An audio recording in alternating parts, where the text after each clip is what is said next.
Allah ya ce kowace rai za ta iso filin alkiyama tare da mala'iku biyu. ɗaya mala'ikan ya taso ƙeyarta zuwa inda za a mata hisabi, ɗaya mala'ikan kuma na riƙe da takaddun ayyukan bawa. Kullu nafsin, kowace rai ma'aha sa'ikun wa shahid, akwai mala'ikan da zai kaɗo ƙeyarta, akwai wadda zai ba da shaida a kanta. Daga ran da alƙalami ya fara rubutu a kan mutum, Allah ya haɗa kowannenmu da mala'iku guda biyu, raqibun atid. Abin da ya ba su umarni duk inda ka shiga su shiga, abin da yake so su ɗauko mishi mai kai mai kaci, mai kai mai kaci. Wani haka da waɗannan mala'iku zai je kwana a ɗakin karuwa.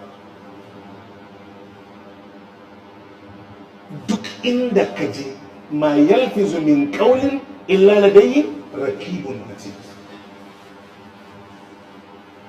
Duk inda ka je, ina ka je me kai abun, in magana kai me ka faɗa, abinda aka ba su umarni su ɗauka, za a yi rikodin wannan ba wanda ba za a je da nan shi. Saboda ka wannan mala'ika yana ɗauke da dukkan abin da zai ba da shaida a kan mutum. Wannan ya tasa ƙeyar mutum zuwa filin alkiyama. Allah sai ce laqad kunta fi ghaflatin min hada. Allah zai ce ka rabkana a duniya game da abin da ke faruwa a yanzu nan. Laqad kunta fi ghaflatin min hada. Wannan cikin da ake yi, wannan buɗe takaddu da ake yi, falle Allah zai ce ka rabkana akan abin da yake faruwa wannan. Fakashafna anka aka. Allah zai ce to yau mun yaye maka yanar idonka, fa basaruka al-yawma hadid. Allah zai ce yau ganinka zai yi kaifi, ma'ana yau za ka gani tangara. Duk abin da ka ji alƙur'ani ya faɗa, wallahi tallahi haka abin yake. fa wa rabbis sama'i wal ardi innahu lahaqqun misla ma annakum tantiqun.